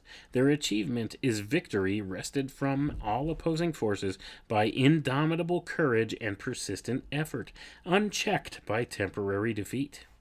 On the other hand, while Cain, governed by divine ambition, toiled and tilled the soil to make 2 blades of grass grow where there was only one, Abel, the human progeny of human parents, and that's all in capital letters, folks, Abel, the human progeny of human parents, felt no urge or unrest, himself a creature of Jehovah through Adam and Eve. He was perfectly contented to tend the flocks, also created by God, and to accept a livelihood from their divinely begotten increase without labor or exercising initiative. And I'm going to pause there, folks. If you've ever done any kind of animal husbandry or raised animals of any sort or done any farming or anything of the sort, you know that, that's not true. Raising animals and, reproducing animals is a lot of hard work, okay? So, you see here how the Rosicrucian order and the secret schools, they try to portray Abel, or the human lineage here, the regular human being, as being lazy and everything else. Lazy and docile and everything else. See, that's how they try to portray them here. But let's get back to the reading. Excuse me. So we'll read that again. So, it says here, Abel, the human progeny of human parents, felt no urge or unrest. Himself a creature of Jehovah through Adam and Eve, he was perfectly contented to tend the flocks also created by God, and to accept a livelihood from their divinely begotten increase without labor or exercising initiative. This docile attitude was most pleasing to the God Jehovah, who was extremely jealous of his prerogative as the creator. Okay? Excuse me. Therefore, he cordially accepted the offer of Abel, obtained without effort or initiative, but scorned the offering of Cain because, derived through his own divine creative instinct akin to that of Jehovah, Cain then slew Abel, but did not thereby exterminate the docile creatures of Jehovah, for we are told Adam knew Eve again, and she bore Seth. Seth had the same characteristics as Abel, and transmitted them to his descendants, who to this day continue to trust the Lord for everything, and who live by faith and not by work. And that's all in capital letters, folks, who live by faith and not by work. So you see the attitude that these people have about anybody who is a devout Christian, who, lives by faith. This is, in their view, this is lazy. Okay, this is docile. This is not something honorable in their view. See? Anyway, let's get back to the reading. By arduous and energetic application to the world's work, the sons of Cain have acquired worldly wisdom and temporal power. They have been captains of industry and masters of statecraft, and statecraft is all in caps, folks. While the sons of Seth, looking to the Lord for guidance, have become the avenue for divine and spiritual wisdom. They constitute the priestcraft, and priestcraft's all in caps too. The animosity of Cain and Abel has been perpetuated from generation to generation among their respective descendants. Nor could it be otherwise, because one class, as temporal rulers, aim to lift humanity to physical well-being through conquest of the material world, while the priesthood is their role as spiritual guides urge their followers to forsake the wicked world, the vale of tears, and look to God for comfort. One school aims to turn out master workmen skilled in the use of tools wherewith they may wrest a livelihood from the earth, which was cursed by their divine adversary Jehovah. I'm going to pause there, folks. Did you catch that subtle language there? Their divine adversary, Jehovah.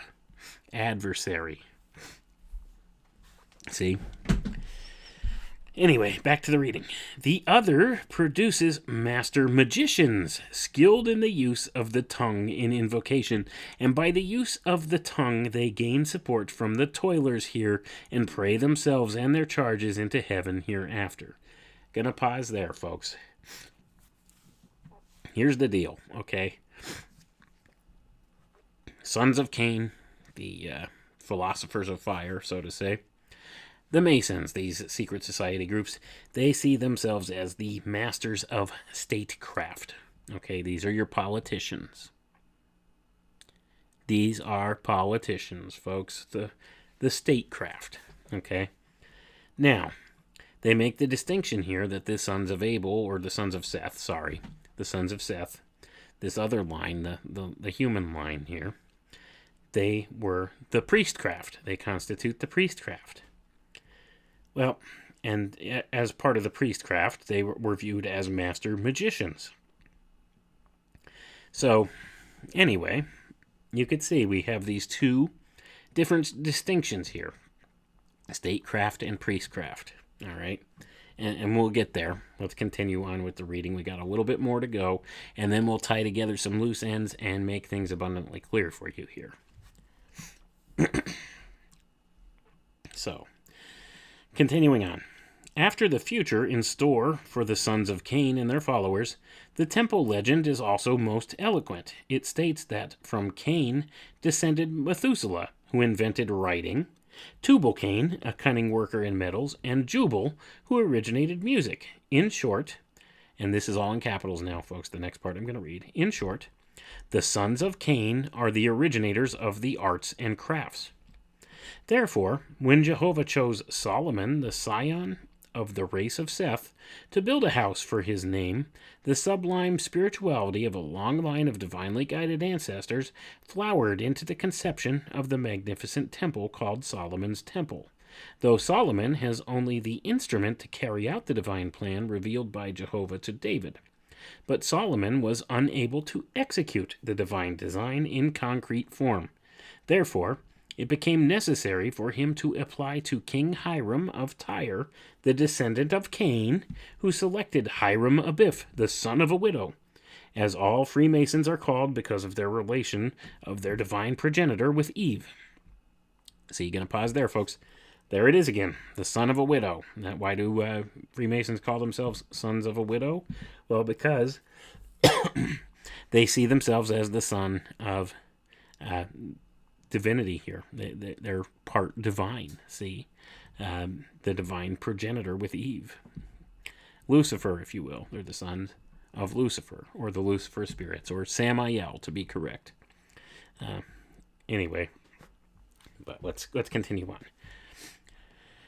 Hiram Abiff then became Grand Master of the Army of Construction.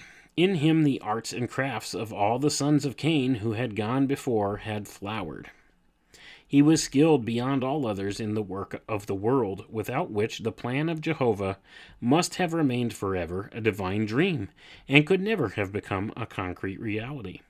The worldly acumen of the sons of Cain was as necessary to the completion of this temple as the spiritual conception of the sons of Seth, and therefore, during the period of construction, the two classes joined forces, the underlying enmity being hidden under a superficial show of amity.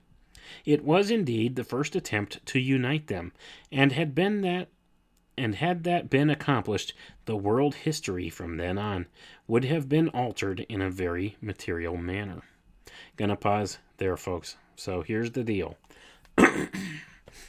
God gave the divine plan to Solomon for this temple. Solomon, because, he's just a lowly human, couldn't put this thing together. So he required, these semi-divine sons of the widow here to do this, to bring it into material manifestation of reality here, because only they are skilled enough and good enough and smart enough to do this. Do you catch all of this subtext in here of what they're saying? So, that being the case, they had to join forces to do this, and this is a total. This is totally one of those things too that doesn't make any sense. Okay, so these sons of of light, these philosophers of fire, these sons of Cain, they are the they see themselves as being adversarial to Jehovah. So why would they volunteer to build a temple to Jehovah in this sense? See, there's something disingenuous about it from the get-go. All right? So this is how the story goes. Let's continue to tell their story, even though if you start to think about it for a minute, it doesn't add up or make sense, okay? And we'll get to more of that later. So here's the thing here. It says, though, so the underlying enmity being hidden under a superficial show of amity. They joined forces to do this. So let's continue on here. But then it says that, and had this been accomplished, the world history from then on would have altered in a very material manner. So what else does it say here? Let's continue on. The sons of Cain, descended from the fiery Lucifer spirits, were naturally proficient in the use of fire. By it, the metals hoarded by Solomon and his ancestors were melted into altars, lavers, and vessels of various kinds. Pillars were fashioned by workmen under the direction of Hiram Abiff, and arches to rest upon them. The great edifice was nearing completion when he made ready to cast the molten sea, which was to be the crowning effort, his masterpiece. It was in the construction of this great work that the treachery of the sons of Seth became manifest and frustrated the divine plan of reconciliation. Okay, so I'm going to pause there, folks, okay? So they're attempting to make this molten sea, okay? And this was going to be their crowning achievement here, their crowning effort, the masterpiece. It was in the construction of this great work that the treachery of the sons of Seth became manifest and frustrated the divine plan of reconciliation. So you see, these same sons of fire who claim to be adversarial to Jehovah, they're claiming now that this was the divine plan of reconciliation, but the sons of Seth were actually treacherous about it and betrayed them. Okay. Yeah, makes sense, doesn't it? Think about that. Yeah, we're going to go work for our adversary, our enemy, and help him build this temple. And then we're going to get mad when, they call us out on what we're doing. That's what it sounds like to me. But anyway, let's continue with the reading. Back to what they're saying. So, they tried to quench the fire used by Hiram Abiff with their natural weapon, water, and almost succeeded. The incidents which led up to this catastrophe, their meaning, and the sequel will be related in the next chapter. And we're going to stop right there, folks, and maybe we'll continue on with this reading to see what else it has to say about that. But here's the thing, okay? Here's what happened, okay? Here's the thing I have researched, and this is probably, I don't have any direct proof of this, but it seems that this may be actually what happened with this, okay? They're talking about, and remember, all of this stuff, these are allegorical tales, okay? These are allegorical tales. So it's talking about these sons of Cain and the sons of Seth. The sons of Cain here claim that they tried to make reconciliation with the sons of Seth because they wanted to... Well, here's the thing, okay? Think about what we had alluded to earlier. The sons of Cain, see, these were the statecraft, the masters of the statecraft, okay? The sons of Seth, they were the masters of the priestcraft. So, who really calls the shots in this world? Well, it's always been the secret priest kings behind the altars, hasn't it? That are directing things. Because whether the masters of statecraft like it or not, there are some natural forces and things that they kind of had lost sight of through their hubris and through their building of unnatural things opposed to the natural world. So they sought solace with these priestcraft, the ones who still understood some of the natural workings, the ones that they described in here as being master magicians. See, so here is what happened. The sons of Cain, these philosophers of fire, they wanted to solidify their power in this world by merging the statecraft with the priestcraft. Okay, and we'll get to that a little bit later, but, maybe we'll continue another part of this and read a little further in this book next time, just to see what Mr. Heindel has to say about this. But what I have discovered is, see, here's the thing, these sons of Cain, these sons of fire, these ones who have to provide their own salvation. See, that we went through that. They have to find their own way, their own salvation, and they see themselves as being able to do that through their divinely inspired intellect here. So what they wanted to do was to not only be masters of statecraft in the material world here, but they wanted to try to seize back these spiritual ideas that they had lost. See, that they were separated from, that they were imprisoned in this physical form and are separated from. Now, here's the thing, okay?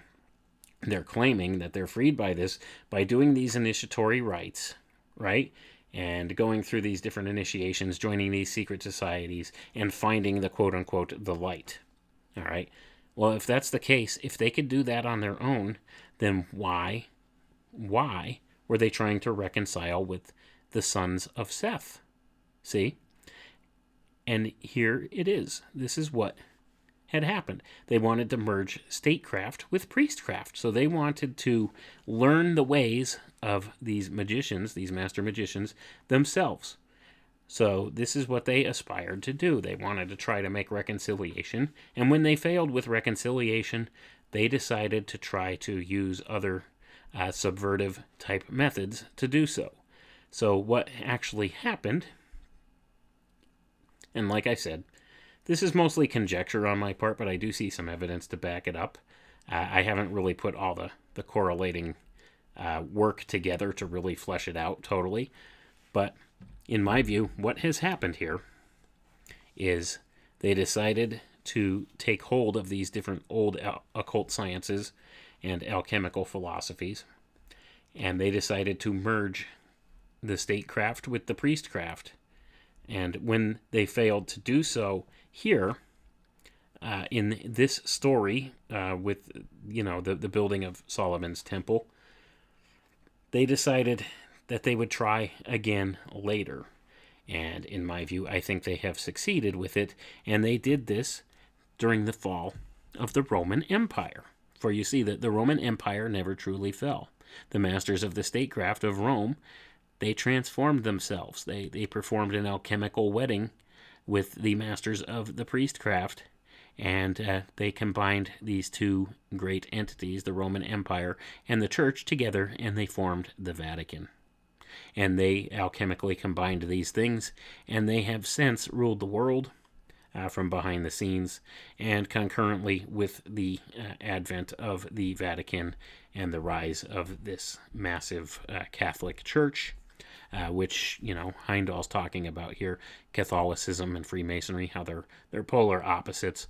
Well, they combine these together in an alchemical union of sorts, and have actually used them to proliferate throughout the world, to gain footholds and control all over the place through these different concepts.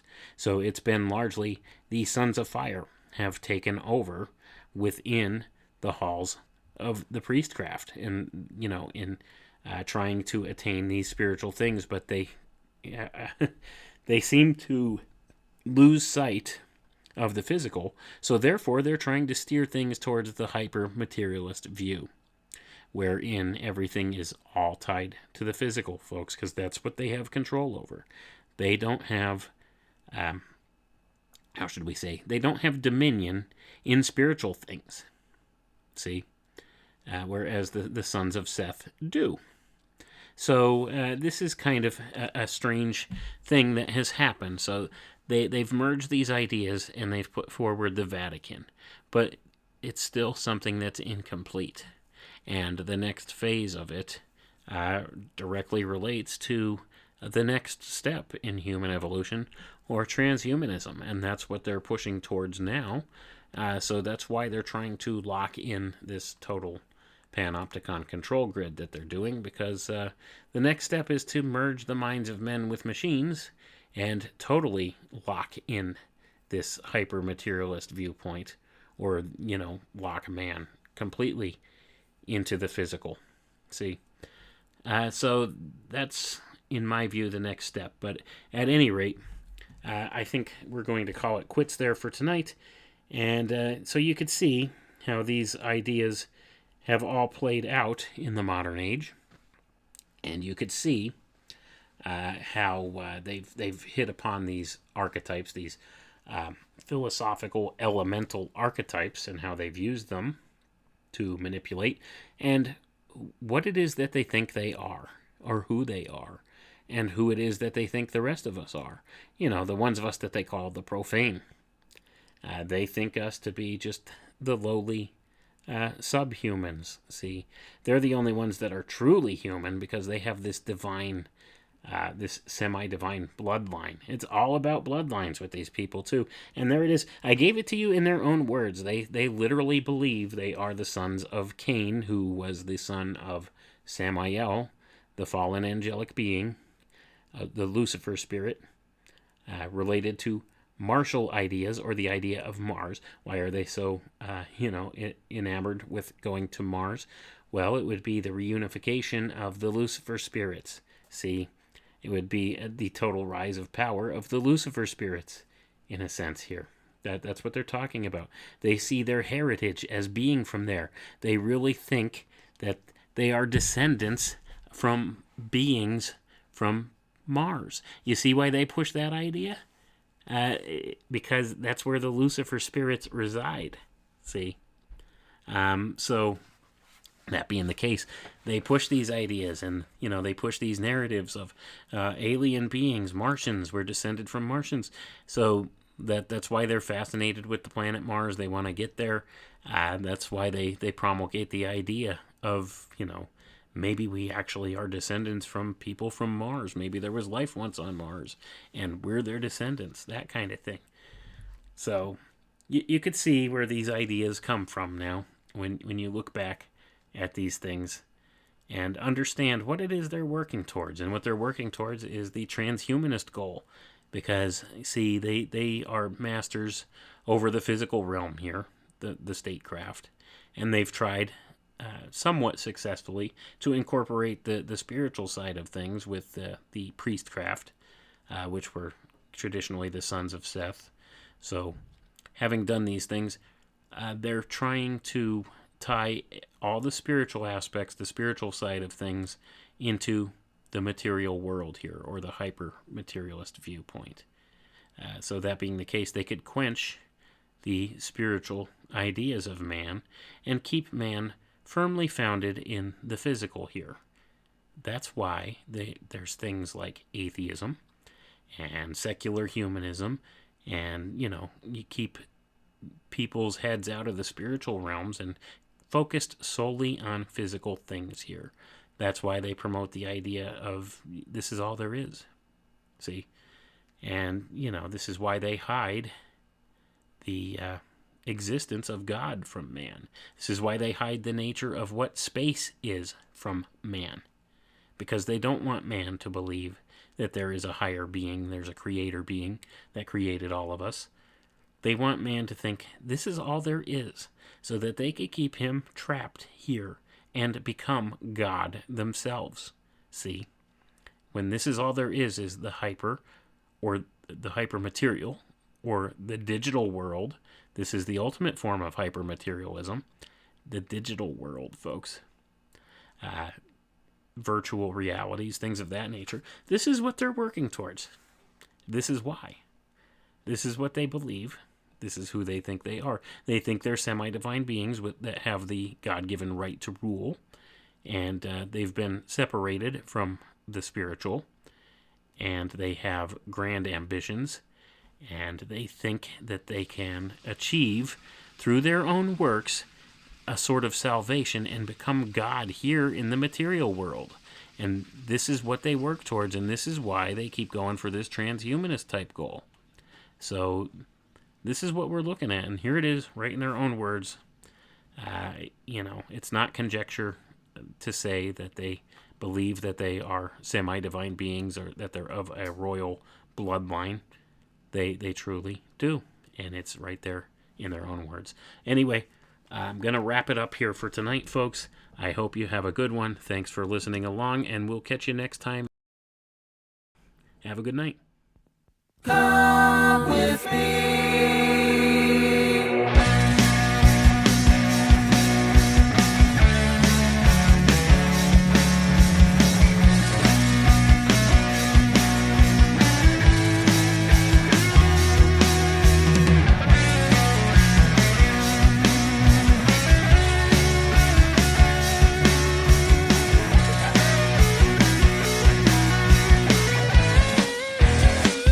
Got something to say.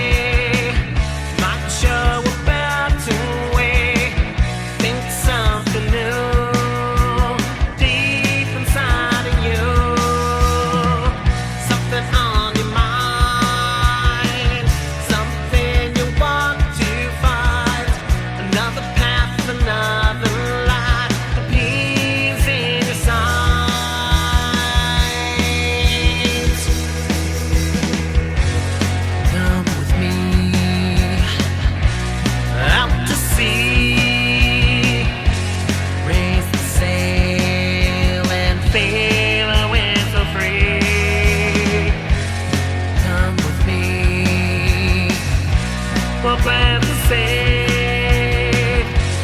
Take the time and you'll get what you need.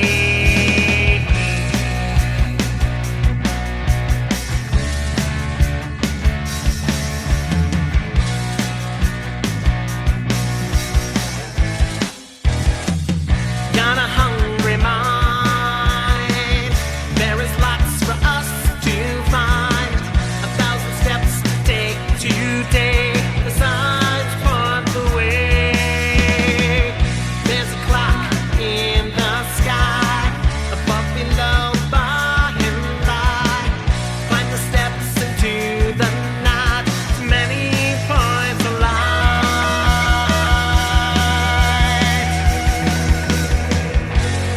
Come with me out to sea. Face the sail and fail winter free. Come with me, we'll plant the seed. Take the time and you'll get what you need.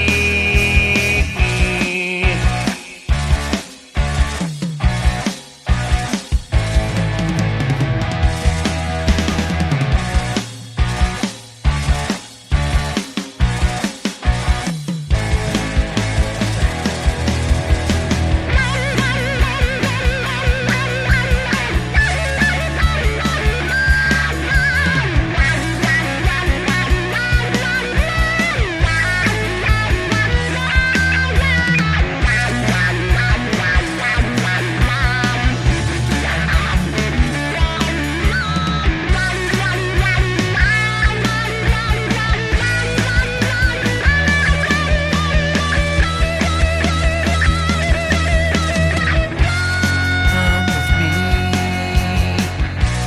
out to sea. Raise the sail and sail winter free. Come with me, we'll plant the seed.